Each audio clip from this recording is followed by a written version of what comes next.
तो अभी तक हम लोग कहाँ तक पढ़े हैं? केल्विन साइकिल के रीजनरेशन तक, है ना। केल्विन साइकिल में हम लोग क्या क्या पढ़े? सबसे पहले कार्बोक्सिलेशन। कार्बोक्सिलेशन में क्या हुआ था? CO2 जुड़ गया था। आरयूबीपी में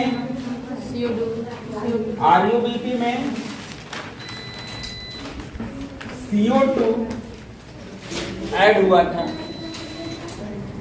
किसके मदद से? रुबिस्को। आरयूबीपी में ऐड हुआ था CO2 किसके मदद से? रुबिस्को की मदद से। और बना था क्या? 3PGA।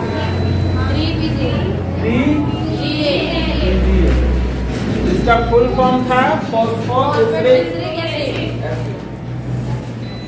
और ये 5 कार्बन का था और ये 1 कार्बन का। तो ये बनना चाहिए था 6 कार्बन का। लेकिन 6 कार्बन का ये मॉलिक्यूल नहीं है। ये कितना कार्बन का है? 3 कार्बन का मॉलिक्यूल है। और 3 कार्बन का 2 मॉलिक्यूल है। ठीक है ना। तो 3 3 6 हो गया। ठीक है। और इसी को बोलते थे क्या? कार्बोक्सिलेशन। और ये क्रूशियल स्टेप था किस चीज का? Calvin cycle. क्योंकि जब कार्बोक्सिलेशन ही नहीं होगा तो आगे कुछ होगा। ठीक है। और सेकेंड स्टेप था रिडक्शन। रिडक्शन में क्या हुआ था? ये 3PGA का रिडक्शन हुआ था। ये 3PGA का क्या हुआ था? रिडक्शन और फॉस्फोरिलेशन हुआ था।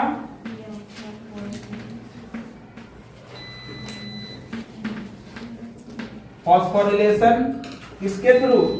ATP के थ्रू। और रिडक्शन हुआ था किससे? NADPH से। और अल्टीमेटली क्या बनाया था? Triose phosphate.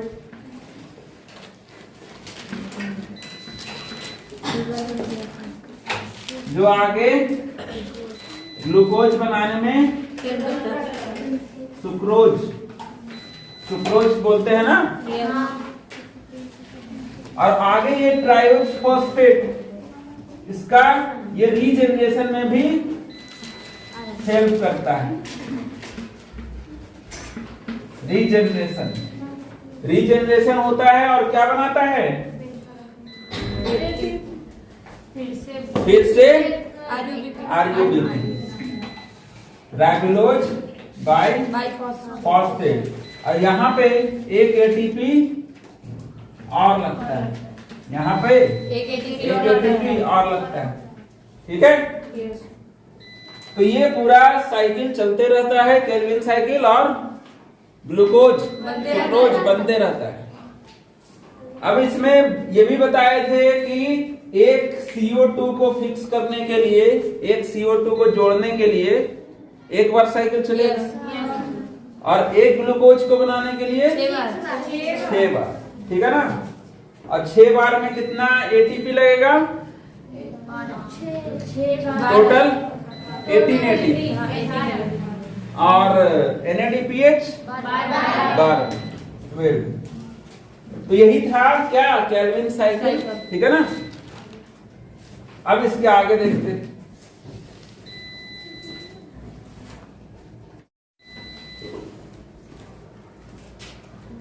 तो केल्विन साइकिल में यूज होने वाले जो भी मॉलिक्यूल्स है उसका स्ट्रक्चर है, ये है आरयूबीपी का स्ट्रक्चर।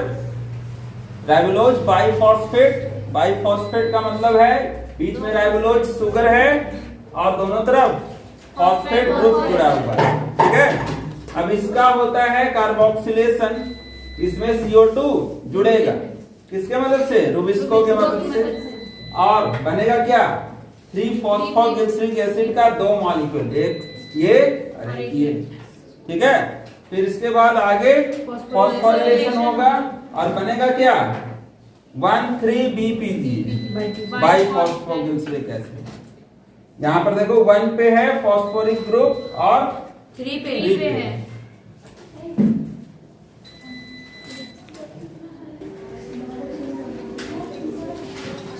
तो अभी तक हम लोग डार्क फेज का, बायोसिंथेटिक फेज का एक पाथवे पढ़े हैं, ठीक है ना, और दूसरा पाथवे पढ़ने जा रहे हैं। कोई भी डार्क फेज होगा, डार्क फेज में मेनली या तो C3 पाथवे से ग्लूकोज बनेगा, सुक्रोज बनेगा, या फिर C4 पाथवे से, या फिर एक और होता है कैम पाथवे। लेकिन हम लोग के सिलेबस में मेनली C3 और C4 है, ठीक है ना। तो C3 हम लोग पढ़े। C3 पाथवे में क्या देखे कि सबसे पहले फॉस्फोग्लिसरिक एसिड बना था, मतलब 3 कार्बन वाले मॉलिक्यूल बना था। अब है C4 पाथवे। C4 पाथवे में क्या होगा 4 कार्बन वाले मॉलिक्यूल बनेंगे, ठीक है। तो इसमें और क्या क्या डिफरेंस है, और क्या क्या डिफरेंस। तो सबसे पहली बात कि जैसे कि C3 पाथवे को केल्विन साइकिल बताए थे, वैसे ही C4 पाथवे को हैचेट-स्लेक नाम के साइंटिस्ट सबसे पहले एक्सप्लेन किए। वो क्या बताएं, सबसे पहले it is present in plant adapted to dry and tropical region. मतलब ये वैसे प्लांट्स में होगा, ये वैसे प्लांट्स में होगा जो ड्राई रीजन में पाया जाता है, मतलब सूखा जगह पे पाया जाता है, वहां ज्यादा पानी नहीं मिलता है, ठीक है ना। और ट्रॉपिकल रीजन बोलते हैं, जैसे अर्थ, ये अर्थ है, बीच में इक्वेटर है, और ये ट्रॉपिक ऑफ कैंसर, इधर है ट्रॉपिक ऑफ कैप्रिकॉर्न, और इस रीजन को बोलते हैं ट्रॉपिकल रीजन। मतलब इस रीजन में, मतलब पूरा पृथ्वी मान लो, तो ये बीच वाला जो रीजन है इसको बोलते हैं ट्रॉपिकल रीजन। तो इस इतना दूर में जितना भी क्षेत्र आता है, जितना भी रीजन आएगा, सबको ट्रॉपिकल रीजन बोलेंगे, और उसमें जितना भी पेड़ पौधा होगा, ठीक है ना, ट्रॉपिकल रीजन में, उसमें और ड्राई भी रहना चाहिए। ट्रॉपिकल रीजन भी होना चाहिए और ड्राई भी होना चाहिए। तो ट्रॉपिकल रीजन और ड्राई रीजन में जो एडेप्टेड है प्लांट, मतलब प्लांट जो सूखा जगह पे रहता है, और ट्रॉपिकल रीजन में रहता है। सूखा जगह ऐसा नहीं कि सिर्फ यही इसी रीजन में होगा, इधर भी हो सकता है सूखा रीजन, लेकिन इधर होगा सूखा और ठंडा होगा, लेकिन इधर सूखा और गर्म भी हो सकता है, ठीक है ना। तो ट्रॉपिकल रीजन वैसा रीजन है जहां पे बहुत ज्यादा हरियाली भी है, क्योंकि इस रीजन में सबसे ज्यादा हरियाली है, इस रीजन में सबसे ज्यादा हरियाली है, और इधर थोड़ा बहुत कम हरियाली भी है, क्योंकि सबसे ज्यादा जो अमेजन फॉरेस्ट है वो यहीं पर होता है। अमेजन फॉरेस्ट कहाँ है, ट्रॉपिकल इक्वेटर के पास है। इक्वेटर के पास सबसे ज्यादा जंगल पाया जाता है, क्योंकि सबसे ज्यादा लाइट वहीं पड़ता है, सबसे ज्यादा लाइट एनर्जी वहीं पर जाता है, तो सबसे ज्यादा जंगल वहीं पे है। तो ट्रॉपिकल रीजन में ही C4 प्लांट्स भी पाया जाता है। बस वैसे प्लांट्स है C4 प्लांट्स जो थोड़ा सूखा जगह में भी प्रोड्यूस हो जाएगा, ठीक है ना। जैसे पहाड़ी रीजन में भी मिल जाएगा, पहाड़ पे कम पानी रहता है, ठीक है। तो वैसे जगह पे मिलेगा C4 प्लांट्स। अब अगला चीज है they also use C3 pathway. अब देखो C3 पाथवे से ही ग्लूकोज सुक्रोज बनेगा, जो भी C3 पाथवे से ही सुक्रोज बनेगा। चाहे वो C4 में हो या फिर कैम में हो, मतलब C3 पाथवे ही है वो जो सुक्रोज बनाएगा। C3 पाथवे ही सुक्रोज बनाएगा। तो कोई भी पाथवे हो उसके अंदर में C3 पाथवे भी होगा, ठीक है ना। पहले C4 होगा लेकिन फिर C3 होगा। ये याद रखना है कि चाहे कोई भी पाथवे हो C3 पाथवे सब में है, ठीक है ना। हाँ, C3 प्लांट जो होगा C3 प्लांट में सिर्फ C3 पाथवे होगा, ठीक है ना। लेकिन C4 में C4 और C3 दोनों होगा, ठीक है ना।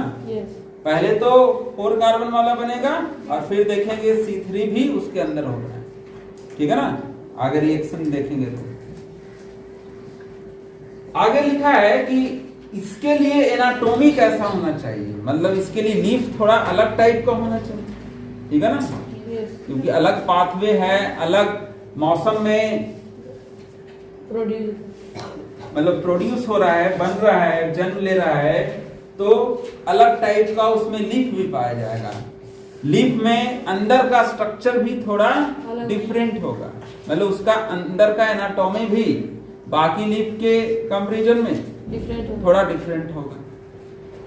और किस तरह का डिफरेंस आएगा तो उसी को बोलते हैं क्रैंच एनाटॉमी। यहाँ पर जो एनाटॉमी होगा उसको बोलेंगे क्या, क्रैंच एनाटॉमी। ये क्रैंच एनाटॉमी C3 प्लांट वाले लीफ में नहीं पाया जाता। तो इसमें होता क्या है क्रैंच एनाटॉमी में, तो देखो लिखा है the large cell around the vascular bundle. तो देखो सबसे बीच में क्या होता है, वास्कुलर बंडल होता है। वास्कुलर बंडल मतलब जाइलम और फ्लोएम, ये सब मान लो जाइलम और फ्लोएम है बीच में, ठीक है। और जाइलम और फ्लोएम के चारों तरफ around vascular bundle large cell, मतलब इसके चारों तरफ क्या है, इस तरह का बड़ा बड़ा सेल घिरा हुआ, इस तरह का सेल घिरा हुआ है, ठीक है ना। और इसके चारों तरफ फिर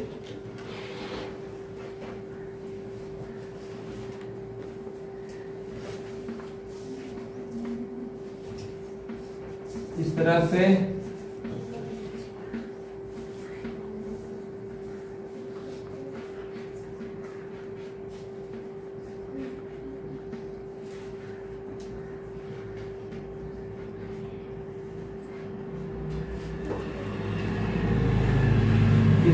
मेसोफिल टिश्यू है।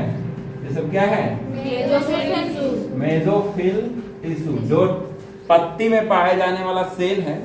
पत्ती में पाए जाने वाला सेल है उसको क्या बोलते हैं, मेसोफिल टिश्यू। और C3 प्लांट में होता है कि बीच में क्या होता है, वास्कुलर बंडल, ठीक है ना। C3 प्लांट के लीफ का बात कर रहे हैं। लीफ में बीच में वास्कुलर बंडल होंगे, जाइलम फ्लोएम जो कि पानी और खाना ट्रांसपोर्ट कर रहा होगा। लेकिन उसमें देखोगे कि उसमें चारों तरफ वास्कुलर बंडल के चारों तरफ ये बड़े बड़े सेल नहीं पाए जाते हैं, ये बड़े बड़े सेल नहीं पाए जाते हैं। और इस बड़े बड़े सेल को इसमें क्या बोला गया है, बंडल, बंडल शीथ। इसको क्या बोला गया है, बंडल शीथ सेल C3 में नहीं पाया जाएगा, ठीक है ना। इसमें C4 में पाया जाएगा। वही लिखा है large cell around the vascular bundle of the C4 plant is called bundle sheath cell. मतलब जो वास्कुलर बंडल के चारों तरफ जो सेल है बड़ा बड़ा, ये जो वास्कुलर बंडल है इसके चारों तरफ जो बड़ा बड़ा सेल दिखाई दे रहा है उसको बोलते हैं bundle sheath cell. Such anatomy is called Kranz anatomy. मतलब जिसमें इस तरह का स्ट्रक्चर दिख गया उसको बोल देंगे कि वो है क्रैंच एनाटॉमी। उस एनाटॉमी को क्या बोलेंगे, Kranz anatomy. The bundle sheath cell में form several layer around the vascular bundle. अब ये यहाँ पर एक लेयर बनाए हैं, इसमें और भी लेयर्स इस तरह से होंगे, ठीक है ना, बड़े बड़े सेल, ठीक है ना। सेवरल लेयर, सेवरल मतलब अनेक लेयर। तो बंडल शीथ सेल में form several layer around the vascular tissue. तो ये एनाटॉमी बताए हैं कि अगर एनाटॉमी ऐसा दिखेगा किसी प्लांट के लीफ में तो वो C4 प्लांट होगा, उसमें C4 पाथवे यूज होगा। किस लिए? डार्क बायोसिंथेटिक फेज में सुक्रोज बनाने के लिए। ठीक है,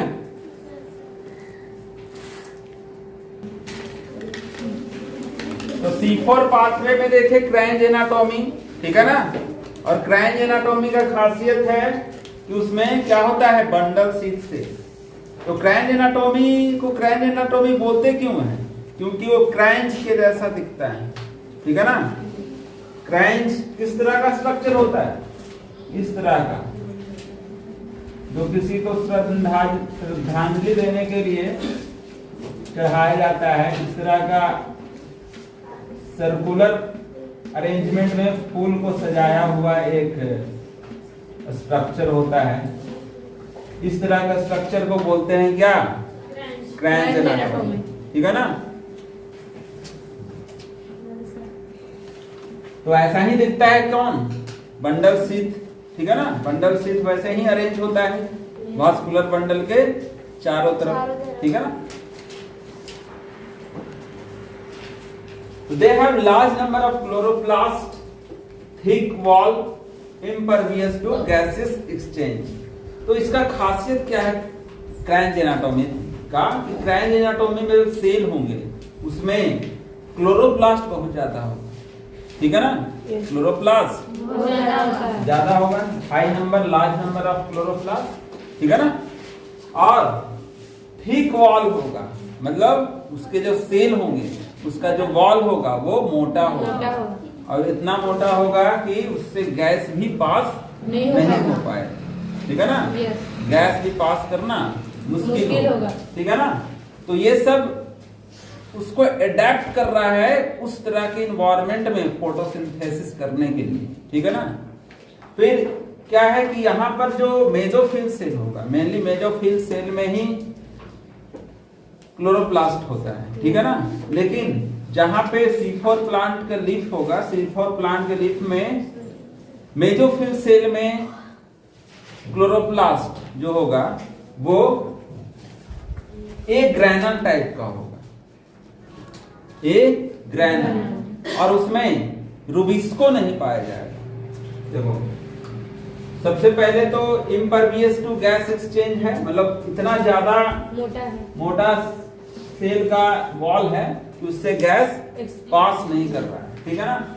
और उस सेल के बीच बीच में कोई स्पेस भी बहुत कम है, स्पेस भी, इंटरसेल्यूलर स्पेस भी है जो एकदम कम है, ना के बराबर, ठीक है ना। देख रहे हो ये एकदम कसा हुआ है स्ट्रक्चर, बड़े बड़े सेल एकदम अच्छे तरीके से अरेंज है ताकि उसके बीच में कोई जगह ना बचे, ठीक है ना, ताकि उसमें कोई गैस फंसा ना रहे, ठीक है।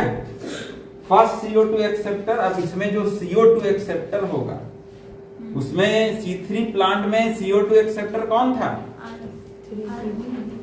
RUBP, राइबोलोज by phosphate. लेकिन यहाँ पर कौन है? PEP, phosphoenol pyruvate. यहाँ पर दूसरा मॉलिक्यूल है, ठीक है ना, जो CO2 को पकड़ेगा। 3 कार्बन, ये भी क्या है, वो 5 कार्बन वाला था, राइबोलोज 5 कार्बन वाला था। ये पेप्केज जो फॉस्फोइनॉल पायरुवेट है वो 3 कार्बन वाला है, ठीक है ना। ये भी याद रखना है कि वहां पर जो पहले CO2 को पकड़ने वाला आ रहा था वो 5 कार्बन वाला था, और यहाँ पर 3 कार्बन वाला है, ठीक है ना। 3 carbon molecule seen in mesophyll, और ये कहाँ रहेगा? मेसोफिल में रहेगा, तब ना CO2 को पकड़ेगा, ठीक है ना। The enzyme for this fixation is peptidase। जैसे वहां पर एंजाइम कौन सा यूज हुआ था? रूबिस्को। C3 प्लांट में, C3 पाथवे में कौन सा एंजाइम यूज हुआ था? रूबिस्को।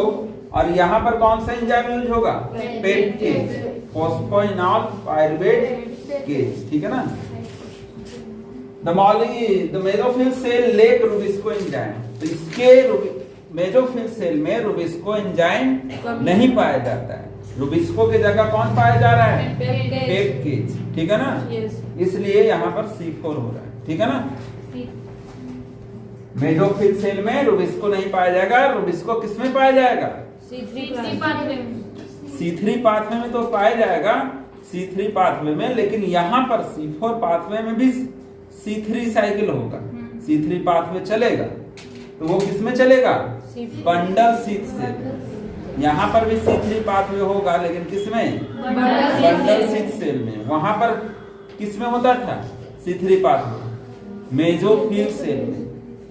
वहां पर मेसोफिल सेल में जो लीफ के बीच में जो सेल रहता था, उसी सेल में क्या होता था? C3 pathway. लेकिन यहाँ पर स्पेशल एनाटॉमी आया है, अंदर का स्ट्रक्चर बदल गया है और मेसोफिल के जगह पे कुछ और नए सेल आए हुए हैं अरेंजमेंट में, जिसको बोलते हैं बंडल शीथ सेल। और उसी बंडल शीथ सेल में रुबिस्को होगा और वहीं पर C3 साइकिल भी चलेगा, ठीक है? The enzyme for this fixation, Rubisco enzyme lake मतलब कमी, ठीक है? तो ये है पूरा C4 पाथवे एक साथ हम लोग रिप्रेजेंट किए हैं, ठीक है ना? पूरा जो C4 पाथवे में जो भी मैकेनिज्म होता है वो सब एक साथ रिप्रेजेंट कर रहे हैं। तो C4 पाथवे को हैच एंड स्लैक पाथवे भी बोलते हैं सबसे पहली बात। और C4 पाथवे जिस प्लांट में भी होगा, उस प्लांट में एक खास तरह का एनाटॉमी पाया जाएगा, जिसको बोलेंगे क्रांच एनाटॉमी। और उस क्रांच एनाटॉमी में एक न्यू टाइप का सेल का अरेंजमेंट देखने को मिलता है, जिसको बोलते हैं bundle sheath cell. Vascular bundle के चारों तरफ एक बड़े बड़े सेल का अरेंजमेंट होता है, उसको बोलते हैं बंडल शीथ सेल। तो यहाँ पर वही दोनों सेल को दिखाया गया है। सबसे ऊपर में है मेसोफिल सेल और नीचे में है बंडल शीथ सेल, ठीक है ना?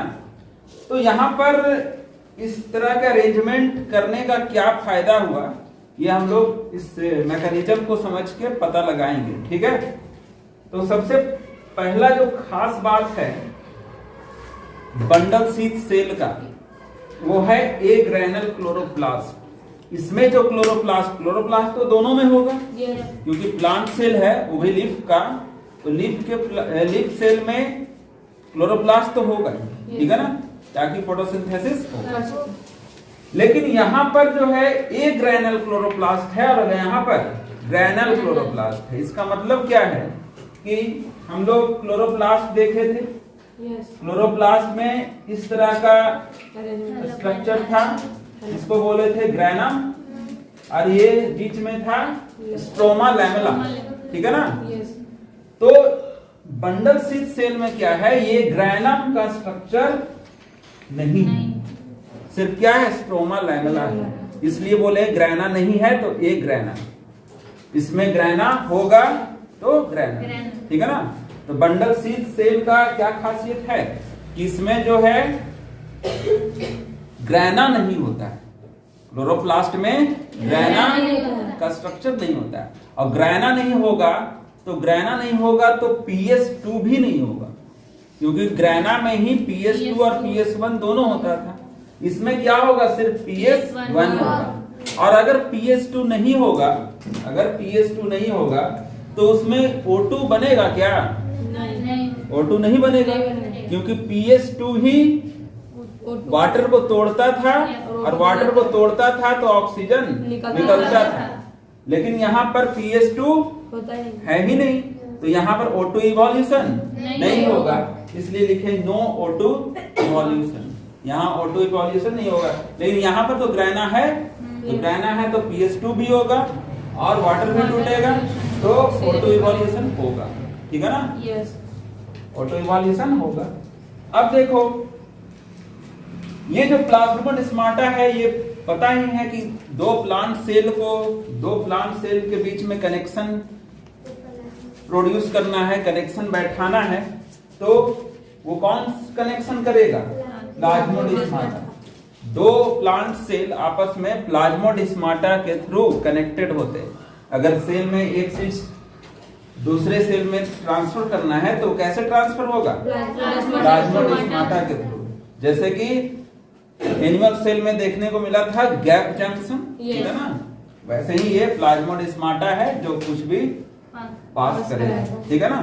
ये प्लाज्मोडेस्माटा के थ्रू दोनों सेल कनेक्टेड है, ठीक है। तो ये है इसका स्ट्रक्चर से रिलेटेड हम लोग समझ गए कि कैसे कैसे अरेंजमेंट है। उसके बाद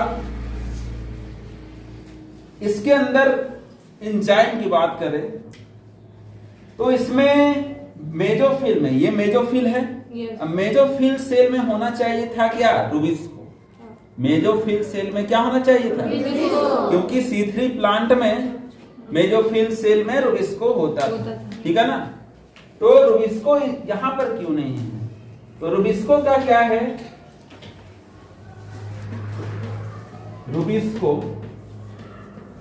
रुबिस्को का फुल फॉर्म था रुबिस और कार्बोक्सिलेज ऑक्सीजनेज, ठीक है ना। ये जो रुबिस तो है ही, और इसका मतलब था कार्बोक्सिलेज एंड ऑक्सीजनेज।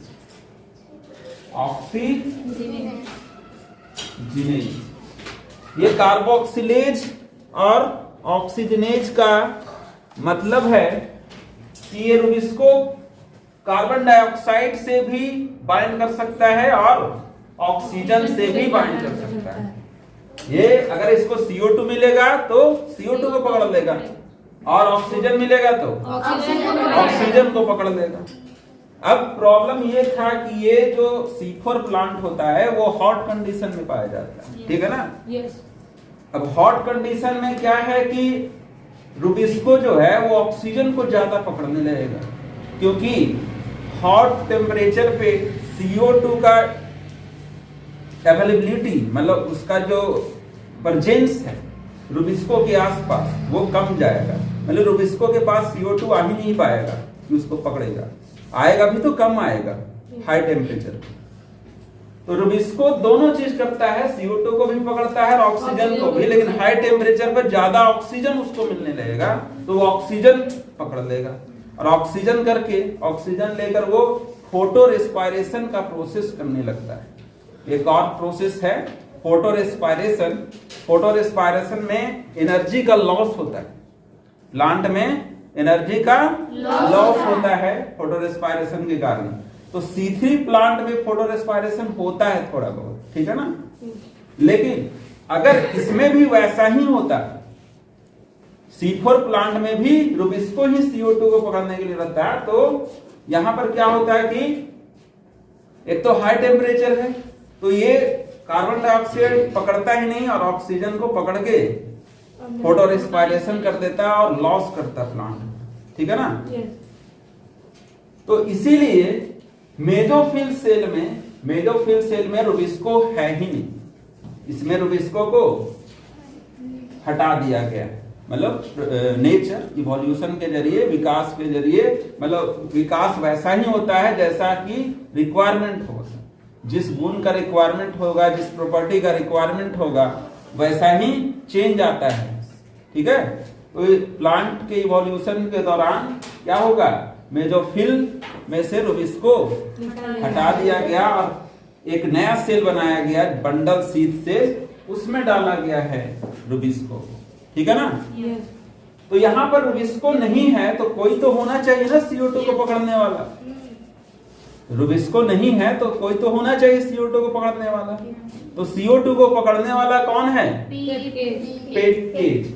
अब ये पेपकेज का क्या खासियत है कि ये ऑक्सीजन को नहीं पकड़ेगा, ठीक है ना, ये CO2 को ही पकड़ेगा, ठीक है।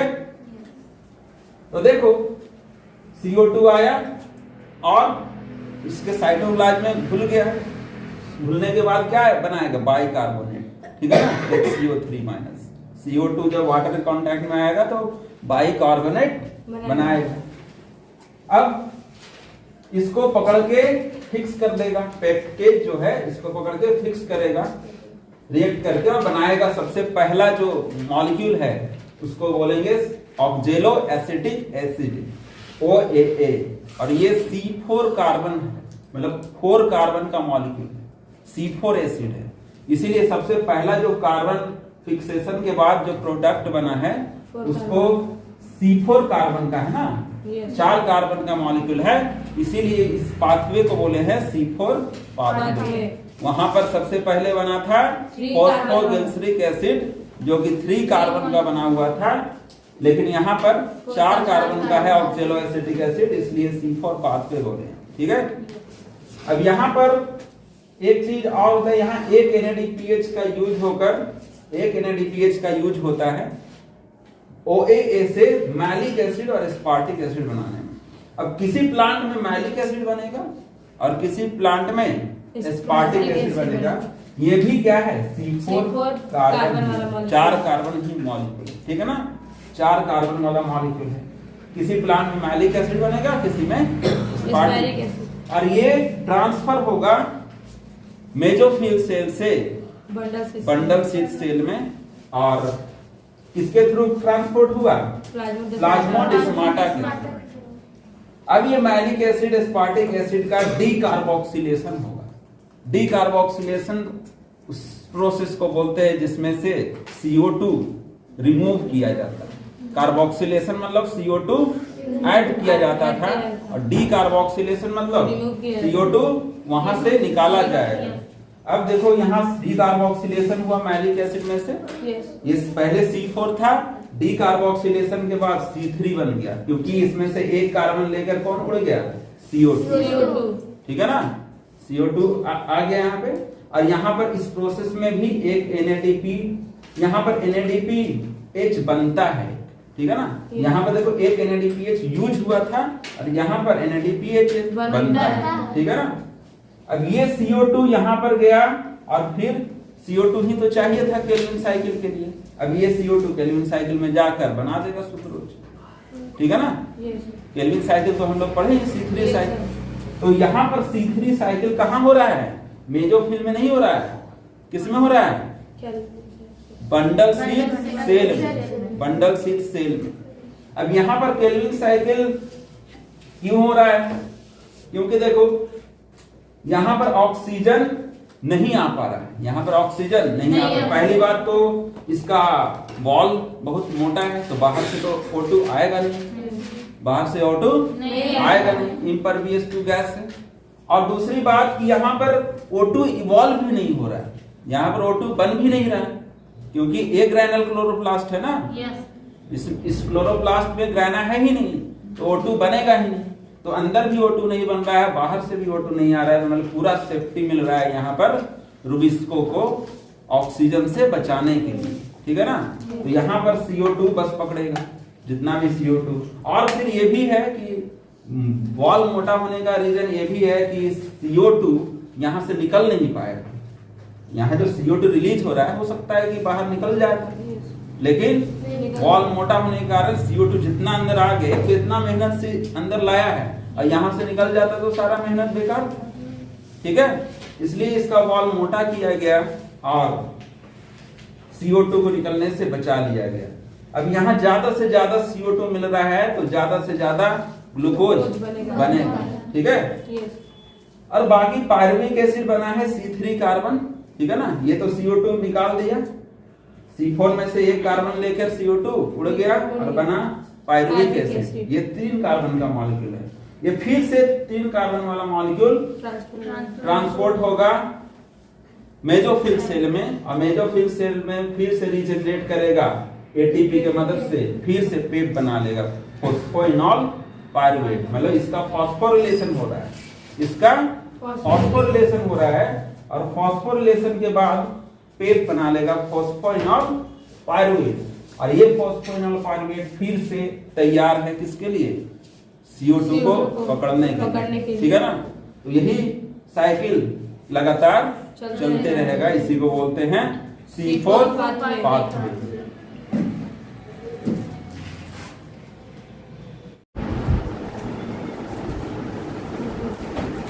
तो C4 साइकिल में हम लोग जो भी प्रोसेस है वो समझ चुके हैं, ठीक है ना। अब हम लोग उसका स्टेप देखते हैं, कौन कौन से स्टेप में C4 साइकिल कंप्लीट होता है। तो सबसे पहले C4 साइकिल को हैचेंट स्लैग पाथवे भी बोलते हैं। इसमें सबसे पहले होता क्या है, प्राइमरी CO2 एक्सेप्टर देखा जाता है कि कौन CO2 को पकड़ रहा है। C3 साइकिल में पकड़ रहा था RUBP, लेकिन यहाँ पर स्टेट, जिसका फुल फॉर्म होता है फॉस्फोइनॉल पायरुवेट, जो कि एक 3 कार्बन का मॉलिक्यूल है। और यही 3 कार्बन का मॉलिक्यूल जब एक CO2 को पकड़ेगा तो ये C4 कार्बन बनेगा, जिसका नाम है क्या, जिसका नाम है ऑक्सैलो एसिटिक एसिड। इसका नाम क्या है, OAA, ठीक है, ऑक्सैलो एसिटिक एसिड। अब इसमें CO2 को पकड़ने में हेल्प कौन करता है, पेप्टेज, इसका फुल फॉर्म है फॉस्फोइनॉल पायरुवेट कार्बोक्सिलेज, यानी कि ये सिर्फ कार्बोक्सिलेशन करेगा, ऑक्सीजनेशन नहीं करेगा। रुबिस्को C4 प्लांट में भी होगा, लेकिन वो कहाँ होगा, बंडल शीथ सेल में, क्योंकि C4 प्लांट में C3 cycle bundle sheath cell में, ठीक है ना। First product in C4 pathway is oxalo acetic acid, मतलब सबसे पहला जो कार्बोक्सिलेशन के बाद बनेगा, CO2 पकड़ने के बाद बनेगा, तो क्या बनेगा, ऑक्सैलो एसिटिक एसिड। C3 में क्या बनता है, फॉस्फोग्लिसरिक एसिड PGA, शॉर्ट में 3PGA, 2 मॉलिक्यूल ऑफ 3PGA बना। लेकिन यहाँ पे oxalo acetic acid, then it is transported in converted in malic and aspartic acid, मतलब फिर OAA किस में कन्वर्ट हो जाएगा, मैलिक एसिड और एस्पार्टिक एसिड में, और ये बदल कर कहाँ चला जाएगा, ट्रांसपोर्ट हो जाएगा बंडल शीथ सेल में, ठीक है।